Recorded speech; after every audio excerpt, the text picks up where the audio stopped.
First, I'd like to thank everybody for coming today. I'm sure that there was a debate whether to stay in bed and put the covers over our heads or get up and move. So thank you all for coming. If some of you were here last year, you probably remember me, and I started off the food demo by speaking about my mother. I don't feel that I can do a food demo without starting with her. She was 94 years old last year on the 19th of February, which was the day I was here. I'm very happy to announce that she will be 95 next Saturday. And the reason I bring my mother up is because her type of cooking, she was born in Sicily, and my father, but her type of cooking was the simplest type of cooking.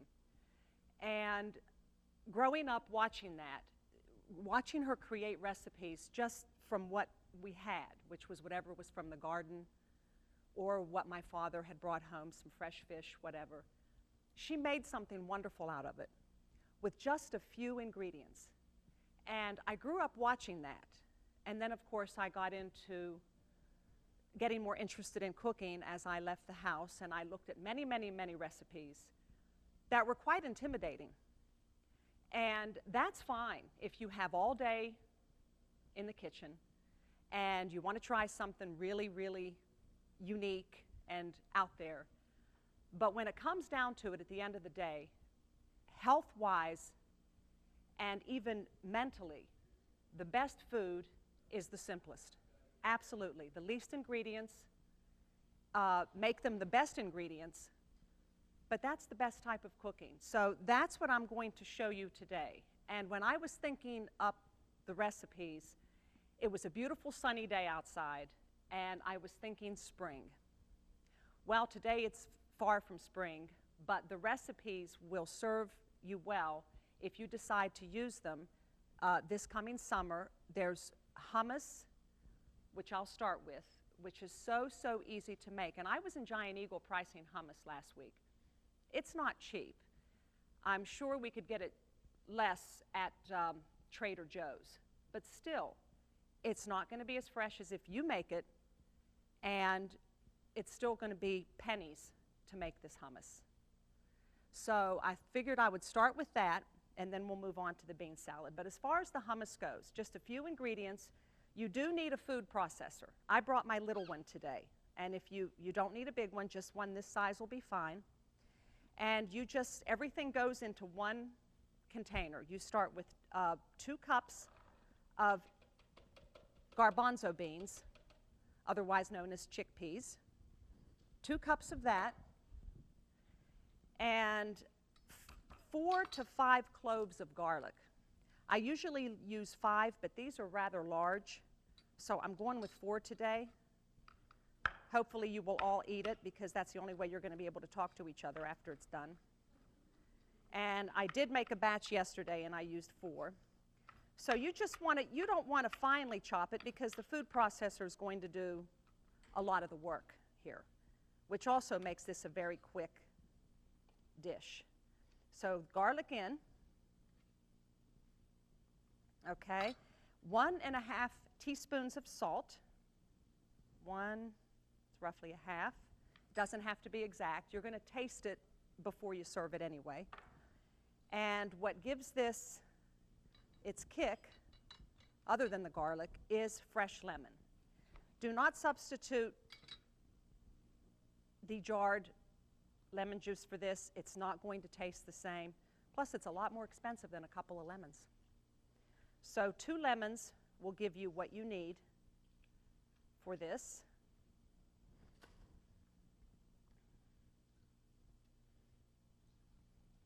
That's roughly 3 to 4 tablespoons of lemon. Give it a smash before you squeeze it. That makes the juice come out a whole lot easier. And try not to get any seeds in it. But if you do, it'll grind up anyway.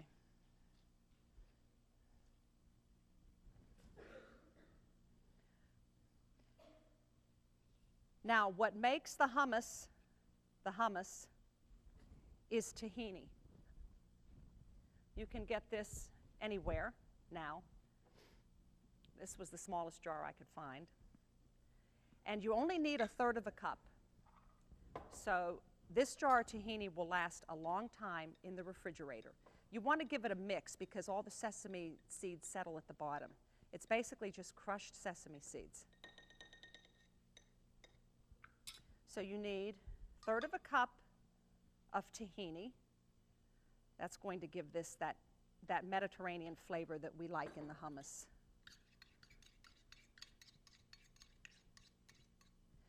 Now, to help liquefy this, they call for a couple of tablespoons of what came from the garbanzo beans. So I don't measure. I just put in 1, 2. That's about 2 tablespoons. If you need more, you can use it. And that is it. And you just give it a whirl. You don't want this to be like baby food. You want it to have some consistency to it. Okay, now this is a little thick, so I'm going to show you. See, that's a little thick. You can still see that it's a little chunky. So what I do is I add just a little bit more. Don't throw away the juice of the garbanzo beans until you're done.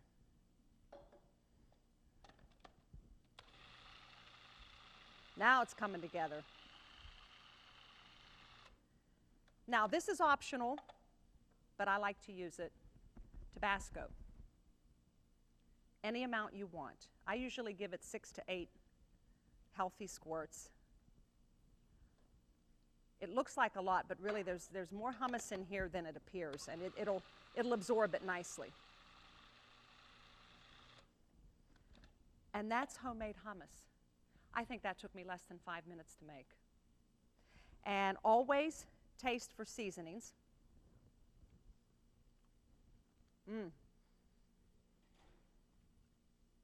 I think it's fine.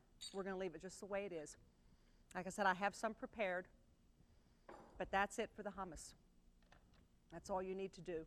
You've saved a ton of money, and you're guaranteed that you made something fresh for yourself or for your guests. And kids love it. And they even my kids like to make it. I have found that if kids make the food, they are more likely to eat the food. So this is something that's so easy for the kids to make, and they love it. And it's pure protein, just an after-school snack on some vegetables or the pita. They're going to be satisfied until dinner because they've had a lot of protein. So that's the hummus. Now for the mixed bean salad, which was the summer dish that I was thinking of. This is also a protein-packed dish. It has 4 types of beans in it. It has sun-dried tomatoes, purple onion, and fresh herbs. The herbs being parsley and fresh basil. So in the summertime, basil and parsley are so easy to come by, and they're a lot less money than they are right now. So I did have a basil plant, but it died. It died in October, so now I'm forced to buy basil.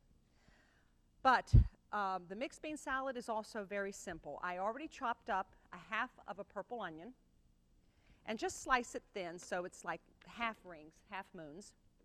Put that at the bottom of a large bowl. And now comes your beans, which I've already drained and rinsed. Okay? So we have a cup, or I should say a container, of white kidney beans, otherwise known as cannellini beans. We have dark kidney beans, dark red. You can do the dark or the light. I like the dark for the contrast in color. Black-eyed peas.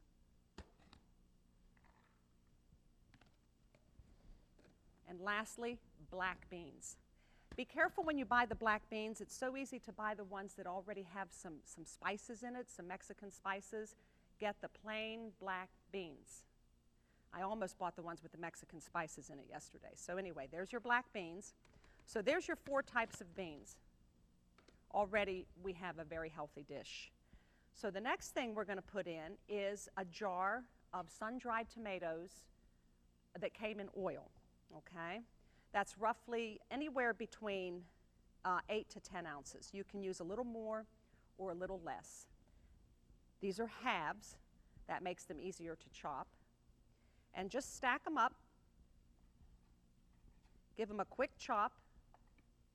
You don't want anything to be minced. You want to be able to taste all of the ingredients that are in this salad. This salad is so good. And this is great for vegetarians. I find whenever I'm entertaining a group and there's vegetarians in there, I always include this salad. And they do go home with the recipe because sometimes it's hard to find really tasty vegetarian food. And this is definitely packed with flavor. Okay, so the sun-dried tomatoes go in. Now we go with the fresh herbs. This is about a half a cup of parsley. You can use more or less. I like the flat leaf parsley. Has a little more flavor than the curly parsley. Just give it, a pretty decent chop. Nobody wants to get a full piece of parsley in their mouth.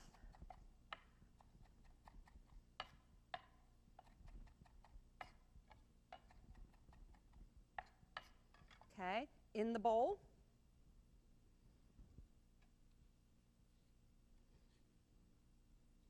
Okay, and next is my favorite, the basil. I found the best way to chop basil is to stack it up. This is roughly a half a cup of basil also. So one container is going to be a half a cup. So just kind of stack it up.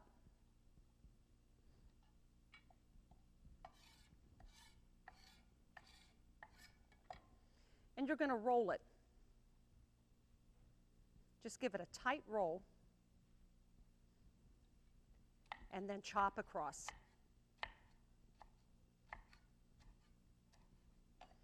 And then give it a chop crosswise.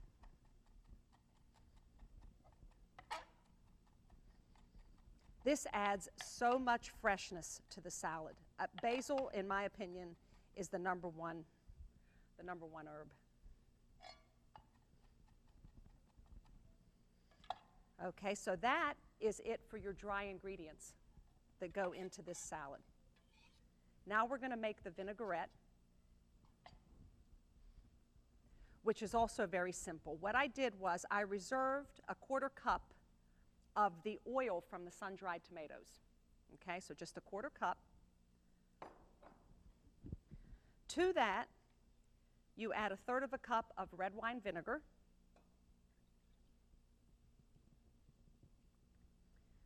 You add a 1/4 cup of sugar.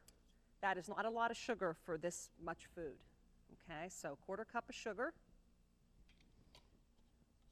Teaspoon of salt.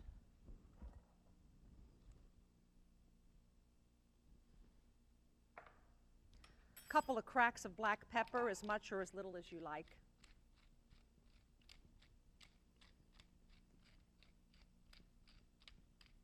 And half a teaspoon of dried mustard. This gives it a little bit of a kick.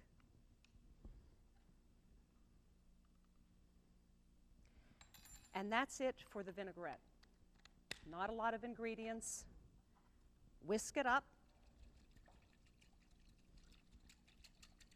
just until everything's incorporated.